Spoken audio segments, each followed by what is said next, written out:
I'm going to take them through a standing flow to warm up. Okay. So guys, when you're ready, start off at the back of your mat, come to stand. We've got a little bit of a full body mix going on today. A little bit of neck, as Dill mentioned. Sorry, I realise our heads are cut out as I say this. So when you're ready, just sweep your arms all the way up to the ceiling. Then exhale to fold all the way forward. You're just going to flop and dangle, grab hold of either elbow, and just allow yourself to come into a fully ragdoll position. Allow the back of the spine to open. Take one more nice deep breath, then place the fingertips down to the ground. Heel toe the feet slightly wider. Make sure both heels stay on the ground as you lower your bum down into your Malasana Yogi squat. It doesn't matter how low your bum goes, I just want your heels on the ground. Take a nice deep inhale, then exhale, stick the bum back to the sky. Heel toe the feet in if you need to, just a little bit.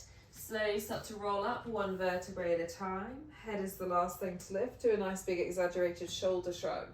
Inhale to sweep those arms all the way up to the ceiling. And exhale to fold all the way forward. Again, grab hold of either elbow, take a little sway. Just take a deep inhale and a deep exhale. Fingertips drop down to the ground, heel toe the feet a little bit wider. Heels stay grounded as you lower your bum into your Malasana. Use the elbows to push the knees out. Take a couple of nice deep inhales and exhales. Again, you can rock around side to side. Just start to open up and wake up into those ankles. One more time like this. Hands touch down to the ground, bum lifts up to the sky. Take the feet to hip distance. Slowly start to roll up one vertebrae at a time. Again, your head is the last thing that lifts. You do that really nice, big, exaggerated shoulder shrug. Inhale to sweep those arms high, get that extension through the spine. Exhale, we fold forward. This time, take the hands behind your back and interlace your fingers. Inhale to punch your hands towards the ceiling to get this opening in the front of the shoulders, and exhale to fold a little deeper into the forward fold. One more breath, inhale, and exhale to release the fingertips down to the ground. Again, heel toe those feet a little bit wider. Heels stay planted, bum lowers. Use the elbows to push the knees out. Again, stay here for just a few breaths. Rock and roll side to side. Just take any kind of movement that feels good. The main thing is we're looking for length in the spine, openness through the inner thigh, through the groin. I feel like a creaky door. Yeah, I know what you mean. From here, we're just gonna walk ourselves out and come into a tabletop position. And then should we come into neck stretches? See. When you're ready. Alright guys, get yourself into a nice comfy position. We're going to start by warming through the neck, because as soon as we start doing a flow and we move into deep stretches, we tense up.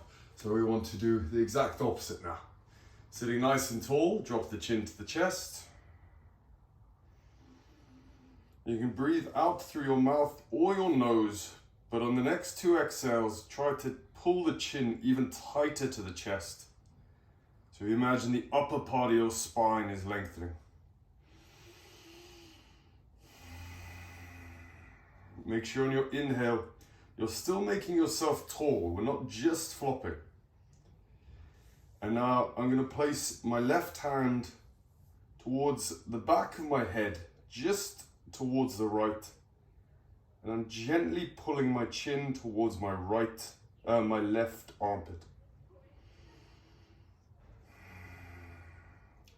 Now with your right hand, if you want a bit more, you can walk the right hand out to the side, just far enough that the fingertips can still reach the mat, the floor, wherever you are.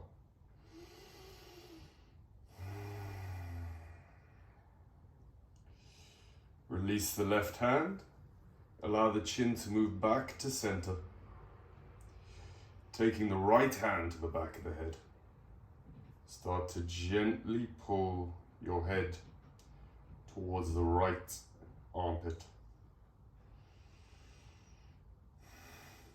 But again, use the breath, feel the breath. So on your inhale, the stretch should be exaggerated. And as you exhale, you may be able to pull a little bit deeper into it. Start to walk the left hand out as far as you can with the fingertips still touching the floor. Stretching through the traps. And release the head. Let it return to center. And then using the hands or the muscles, just support it back to vertical. From here, we're going to take the hands down by the side, palms facing forward. Start to look to the sky. Again, imagine you're like a seal trying to balance a ball on your nose. Lift the chin, poke the jaw out, and then take the head slightly towards the right. So you're stretching through the front left-hand side of the throat.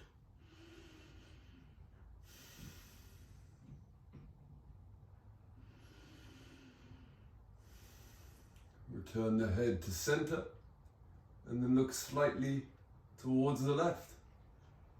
Stretching the right front of the throat.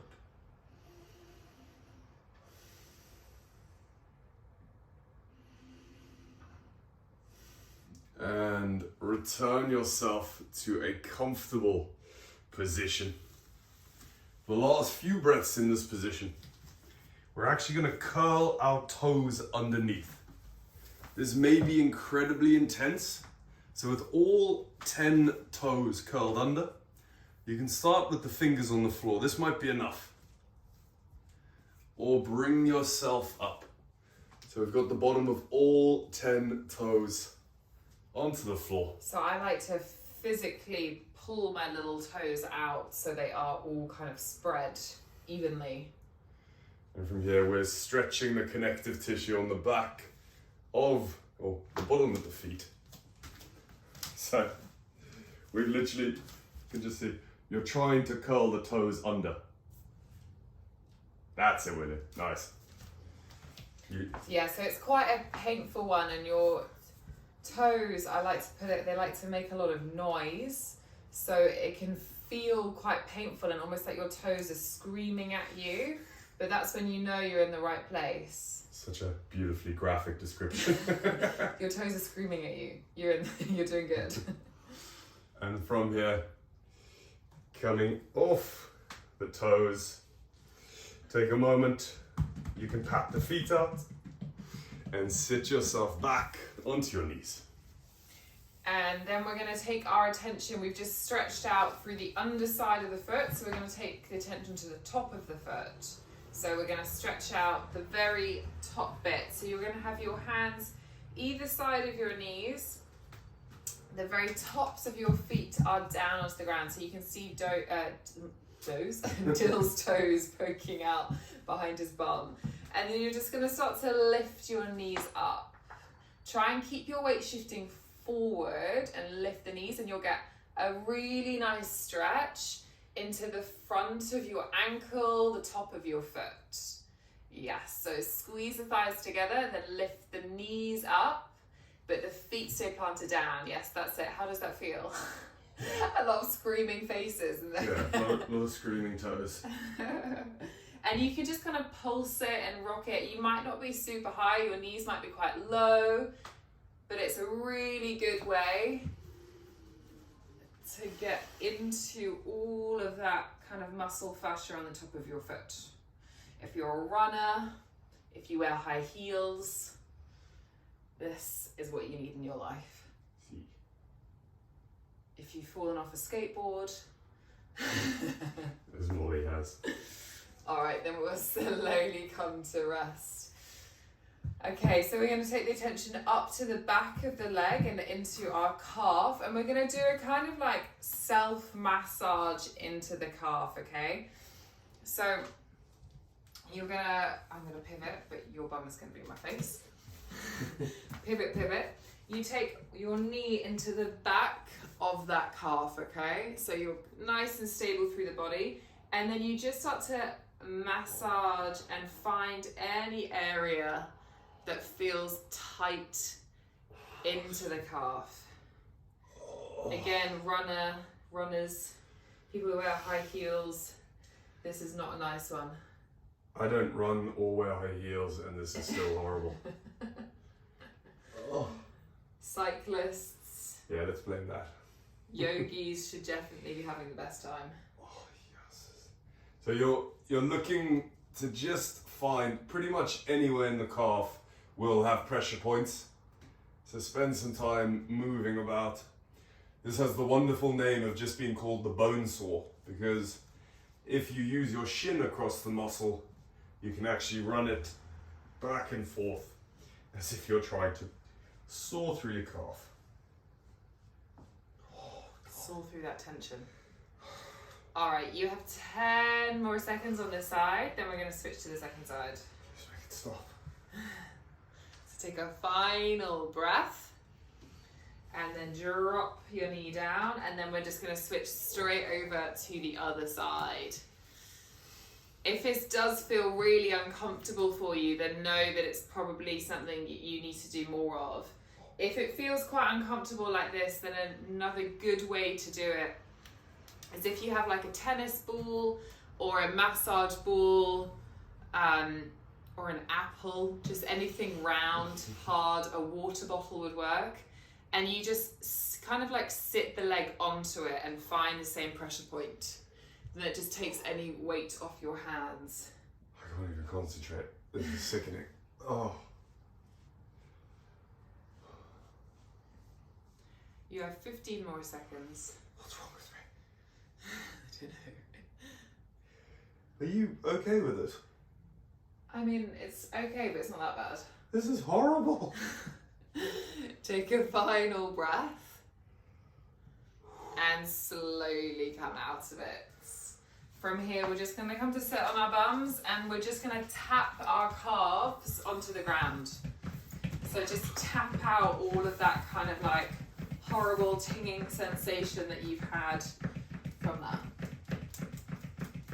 I thought you loved me. That was horrible. Alright. It's going to need a moment to recover from that.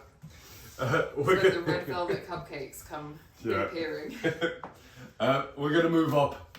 We're going to move in towards our hips, our hamstrings. So if you have sensitive knees, make sure you've got your pillow nearby.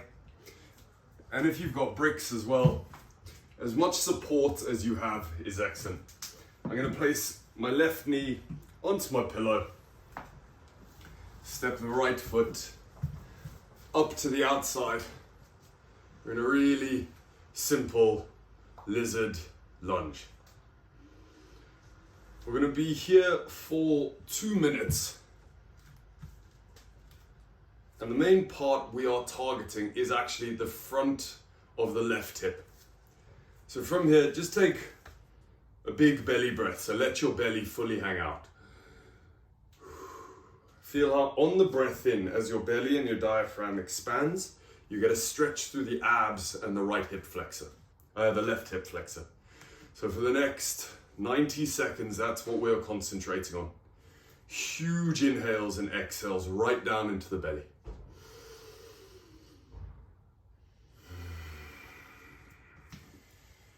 I really like the phrase of inhaling to make space, so you can lift the shoulders. Exhale, try relax into that space.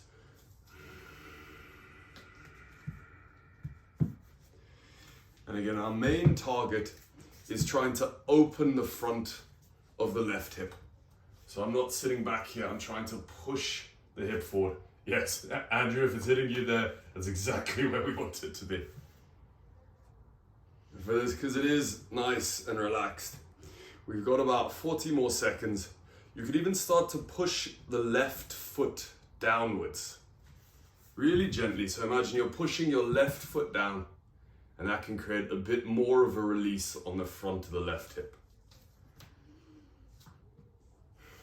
Reciprocal release, so you squeeze one muscle and another muscle is allowed to stretch.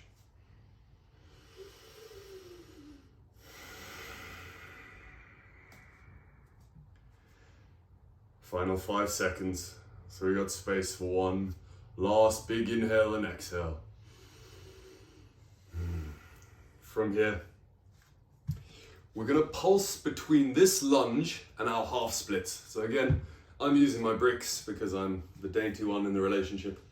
We're gonna take a big inhale to lift the chest, push the hips forward. Exhale, sit the weight back, extend the right toes, and imagine you're dragging the heel back. We have 5 in total, so inhaling forwards into that lunge. Exhaling back. Pull that heel back. 3 more. Inhaling forwards. Exhaling back.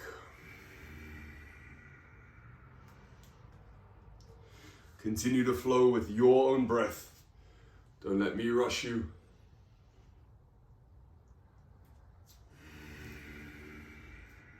Pulling heel back and flexing the toes up to the face. Final time. My calf feels bruised. From that, I can feel like a throbbing in my right calf. You went too far. Exhaling back. You never go to 10 out of 10. Don't use my words against me. And take your way to the lunge again. We're going to turn towards the side and go towards what we call an outrigger. So, taking the left pillow, the pillow under the left knee as far across as possible. Uncurl your left toes and extend the right leg out. So with the toes pointed down and forwards, we're going to stretch into the groin, which is what we're targeting. If you point the toes up, it moves a little bit more into the hamstring. So we've got 90 seconds here. I'm trying to press my right hip down to the floor. So you get a stretch right at the top of the right inner thigh. And you could even think about turning over your left foot. And as Molly's doing, relaxing down to the arms. So just really high up into your right thigh.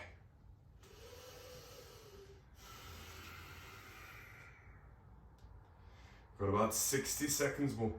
This is all done on feel. Everyone's poses will look different, but as long as you feel that stretch through the whole inner thigh, actually working up into your hip flexor as well. And if this is very uncomfortable in your left knee, I should have said in the first place, you can also sit forward, support the weight on bricks. Same movement, but less of a bend in the left knee. And really listen to your body in this pose. If it does feel like it's too much for your inner thigh or groin, then just regress it slightly, bring that foot in, don't make it so intense.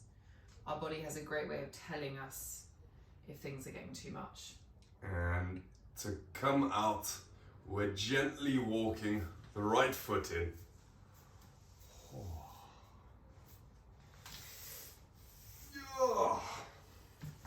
Sorry, I'm making unnecessary noises now.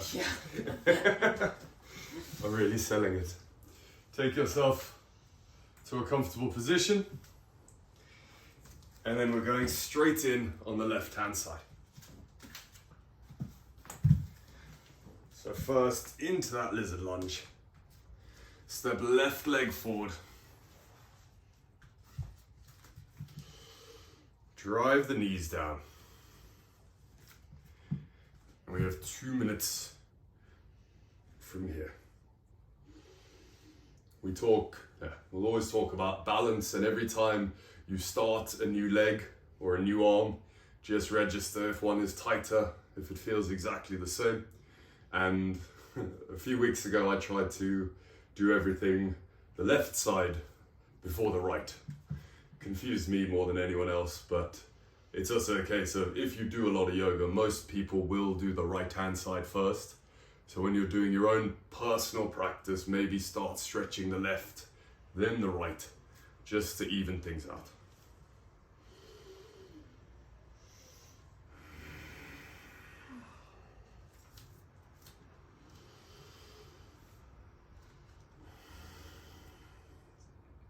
Which is your tight side? Right. Yeah. My left is pretty good, my right's pretty horrible. Mine's the opposite. We are halfway through.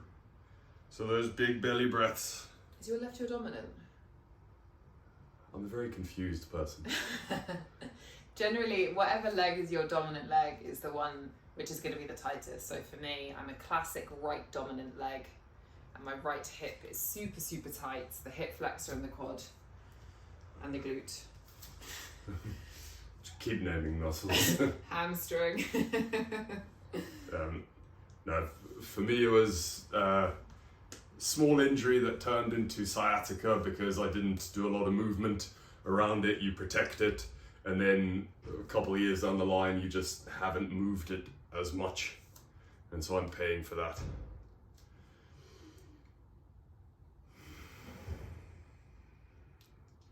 We have 2 more breaths.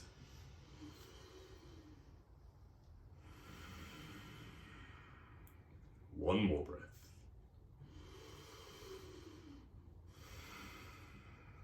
From here, we're going to start to pulse between those half splits and the lunge. So first inhale, press the hips forward, pushing right foot down. Exhale back into your half splits, dragging left heel back, flexing the left toes to the face. Inhale forwards when you're ready. Remember, your breath, your practice.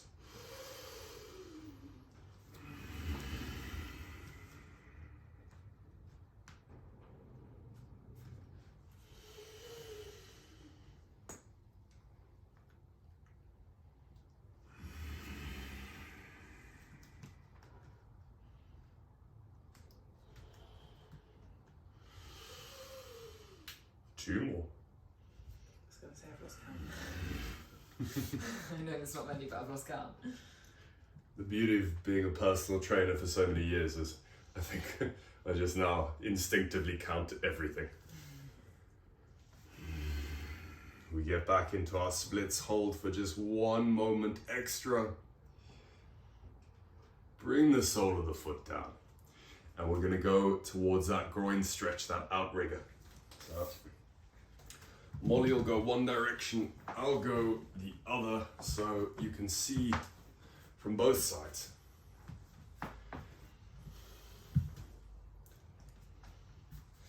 Right knee is bent, extending the left leg out in front. And again, if you're very sore through the knees, if this doesn't agree with you, then use your Briggs. Have the weight a bit more forward. We're taking 90 seconds from here. I feel like none of this agrees with me today. Yeah, I feel very stiff.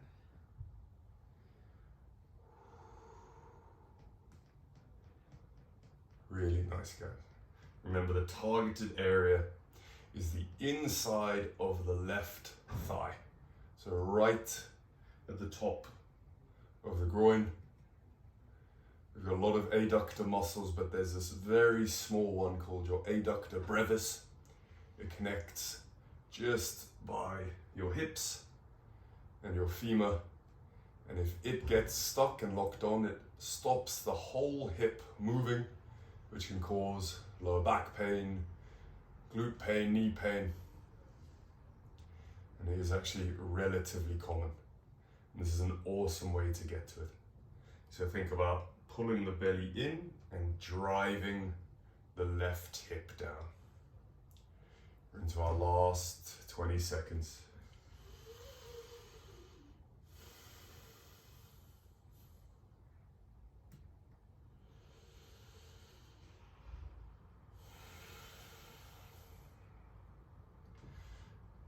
Final breath.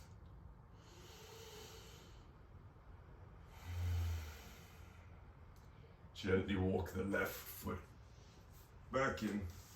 As soon as it's in a comfortable position, come to your knees and just let that settle in for a moment.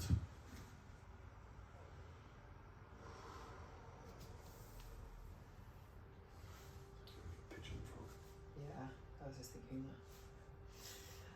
All right, from here we're going to move into more of a glute opening. So we're going to come towards our pigeon. All right. So grab hold of blocks. If you like to use blocks, do you want to show the second variation for pigeon? Going the other way. Or oh yeah. I know what I'm doing. So you're going to take your right foot forward, then you're going to take the right foot to the top left-hand corner and the right knee to the top right-hand corner. And then you're going to settle down into your pigeon. Now, your shin doesn't have to be parallel to the top of the mat. You probably saw that my foot actually slid back, so my shin's more on a diagonal. That's totally fine. Place a block underneath your right glute, and then you're just going to start to fold forward. If you want to make things a little bit more interesting and a bit harder, or maybe, tighter, whatever, you're going to go for a rotation. So your left arm slides underneath the right armpit, and then you fall into it. If your knees do not like this, you can place a brick underneath your body to lift yourself high. Extend the left leg, right foot goes on top, and then you're just giving it a hug in. Should we do 2 minutes in total? Go, we'll say we're 30 seconds through now. So if you are seated nice and high, you're gently trying to twist towards the right, but making sure your spine is nice and tall. I'm surprised you didn't use a tissue. A tissue? Tissue.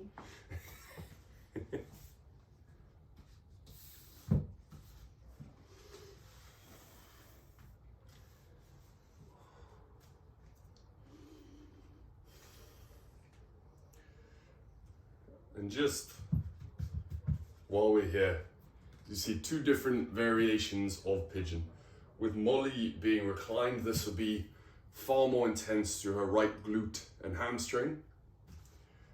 I'm not asking you to do this now, so please stay down, but for future reference, it is a case of if you sit up nice and tall in your pigeon. So, William, bring yourself down now. Do it, Molly, I'm just giving excessive information. But sitting, talk too much. Sitting up nice and tall, you also start to stretch through your left hip flexor, which for me is exactly what I need today.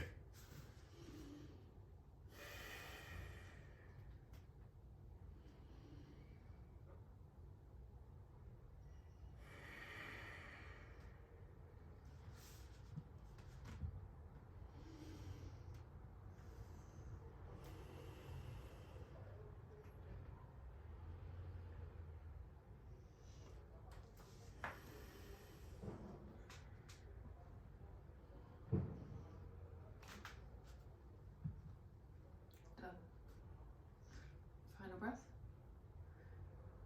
Start to take your final breath. You could have said that. True. Then slowly start to lift up. Slide the right leg back. Just come into a tabletop. And just take any kind of little rebound movement you feel you might need. So you can come to sit on your heels, take a moment to pause. And we're going to come straight onto the second side. So when you're ready, hands back out at front, left foot to left wrist, left foot to right wrist, left foot to left knee. Shimmy your hips down. Again, place a block underneath that left glute.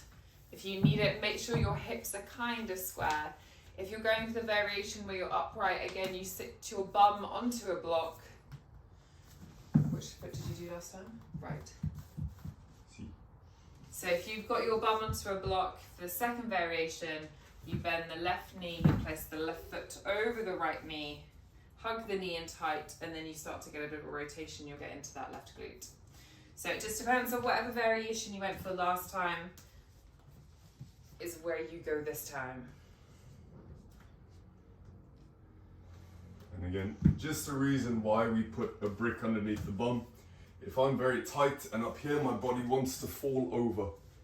So we always want the back knee pointing downwards, as if our body is along a train track facing forwards. So I've got a brick to support myself, and I can relax deeper into the position.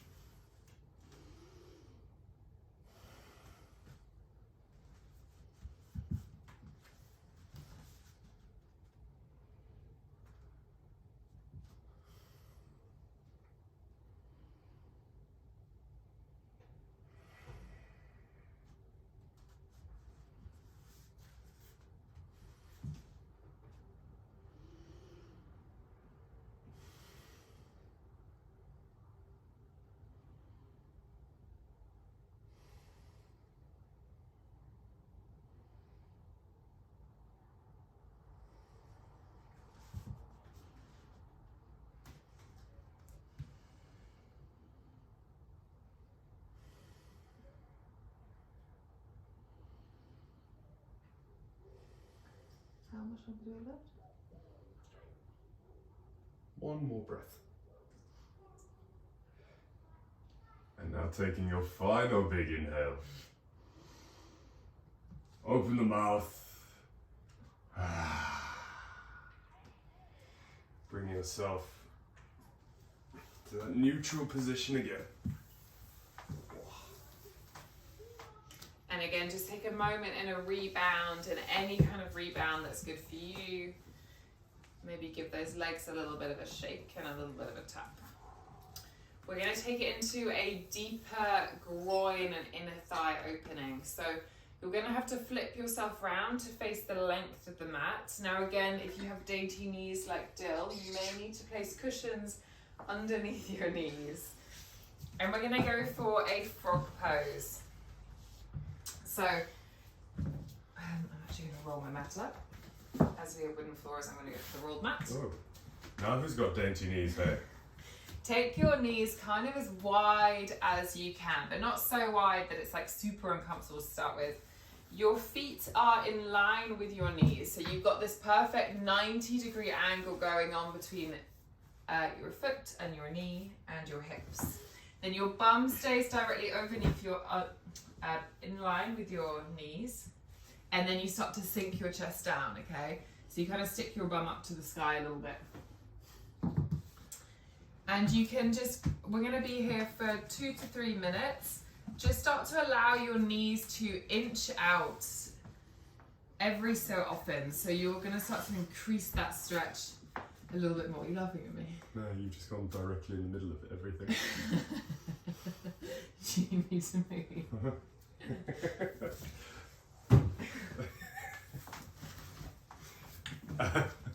Again, if you have bad knees, there is also another option where you can take yourself to the wall.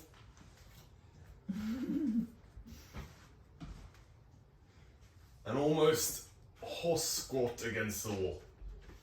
So placing the feet on the wall, entire back flat. And then the more I walk my feet out, the more intense it goes into the muscles of the groin. Should we say we have 90 seconds from here? Mm-hmm.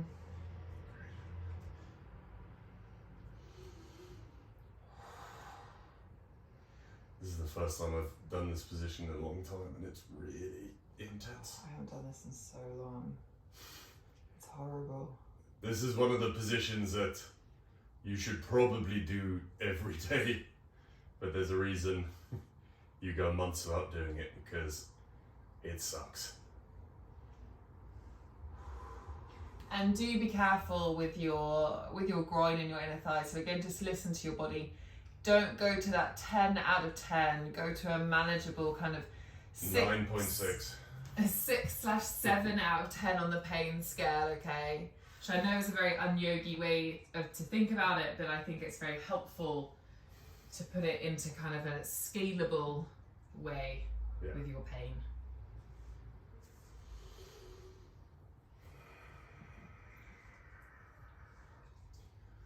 Three more breaths.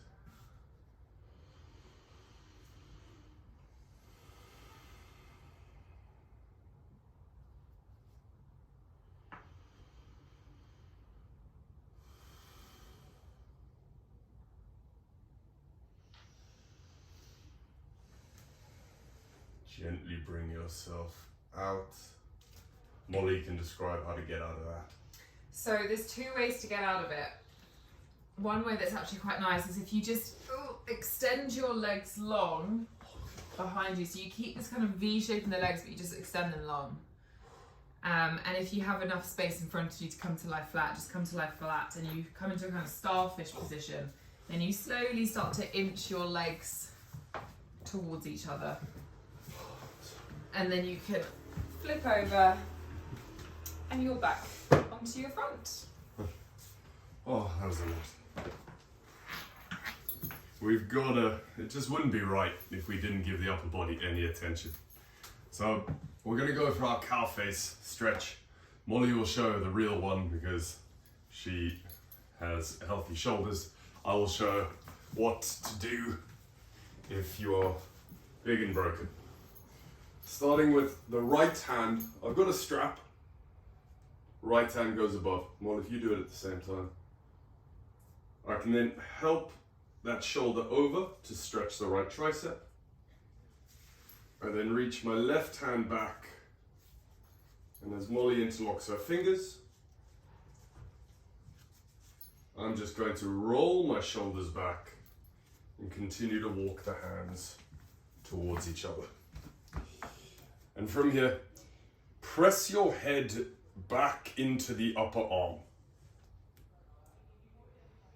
Try to roll your shoulders back. And on every exhale, if you can walk them further towards each other, go for it. And once you feel like you've got a nice, strong position, we're actually going to actively pull the hands apart. So take a big inhale. Exhale, imagine you're pulling your arms away using those muscles. Just one breath. Relax everything, coming deeper into the stretch. Final 2 breaths. I can feel my fingernails have just reached each other. Really? Congrats. Thank you. And releasing here.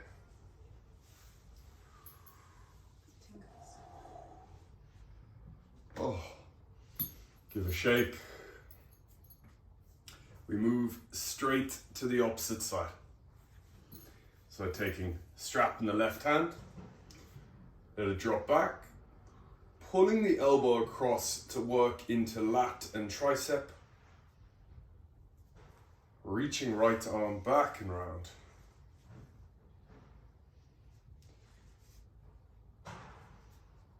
Thinking shoulders back, belly pulled in.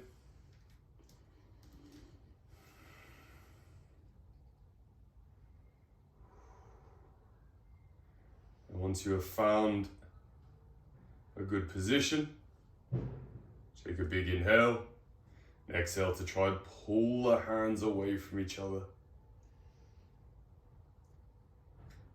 Relax that, and maybe you can walk the fingertips a little further.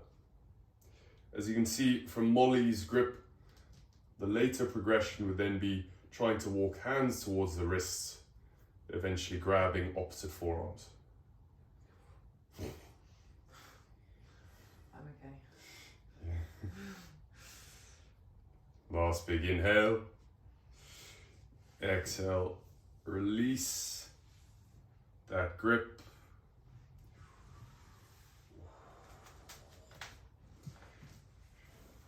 Just can take one little bit of activity through there. So from a kneeling or a seated position, take the arms out like a cactus, make 2 fists. Exhale, get your elbows and fists to touch. Inhale to open them up. We go twice more. Exhale to close. Inhale to open. Exhaling, close. Inhale, open. Cross the legs. Oh, find your way onto your bum. Taking the hands behind. Big bend in the elbows. We go to our shoulder extension. Last big movement. So inhale, make the chest big. Exhale, walk the bum forward. Inhale, make the chest even bigger and walk the bum forward. Again, different shoulders will feel different things. Some people want their elbows to drop in to stretch pec major. Yeah, that feels weird with elbows out. For me, having the elbows out stretches more towards my anterior delt that you can play. And the final option is straight arms to stretch bicep. And the whole time, just think about puffing your chest up towards the ceiling. So almost, I like to think of it as like a proud chicken. I'm puffing my chest up. I feel like that's what they do. That's why pigeon pose is called pigeon. Oh, of course, yeah. So we're calling this chicken pose. This is chicken pose. Last 2 breaths here.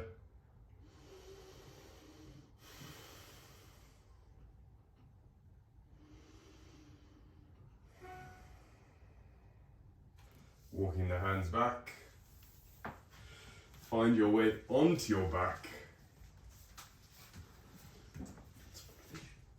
And we're going to come to our final pose, which is very much a resting posture and definitely my favorite pose you can ever do. Supported fish. So you can use a stack of pillows if you want, or we're going to go for blocks just because it's easier. You're going to place the block down the length of the spine from kind of bra strap area upwards, okay? So it's running down the length of the spine. We've got it on the highest setting. Second highest setting, sorry. Foam roll is perfect as well. Again, if it doesn't feel super comfy with the blocks, you can just use enough pillows to kind of lift your chest up. We're basically looking for this arch through the spine, the head dropping down so you stretch out through the front of the neck. You're opening up loads of space into your digestive system, into your stomach, which is awesome for detoxing. And then you can bring the soles of the feet together and the knees go out to the side if you want a final bit of groin opening. But if you've had enough groin opening, then don't stress. We're fairly certain the doorbell is going to ring in a second, so if you hear that sound, don't be shocked. Yeah, with our weekly Ocado, which we seem to get the time mixed up with. They keep getting it wrong. Yeah, to be fair.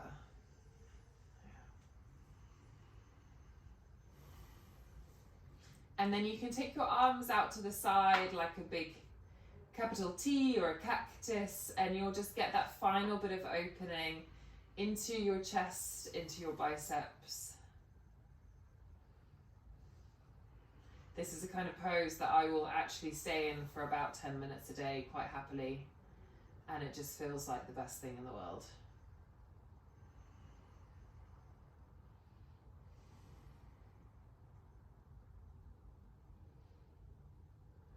Start to allow your heart rate and your breath to completely soften. You can start to shut your eyelids down if you want to. We can almost treat this as kind of like a mini Shavasana.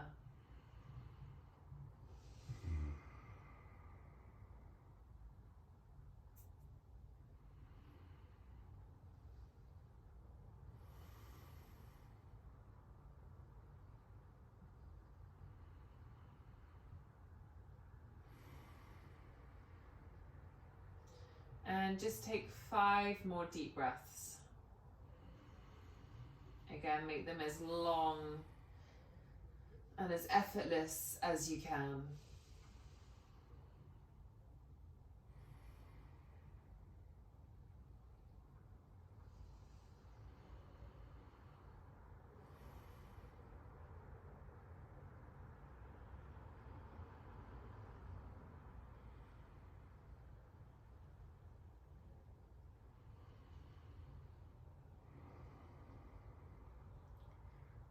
Happy in this position, stay here as long as you want.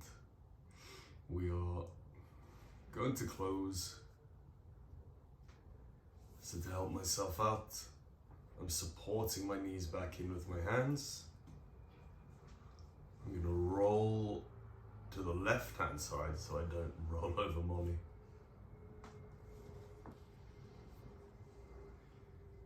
From a little fetal position, you can take your brick away and we'll meet seated.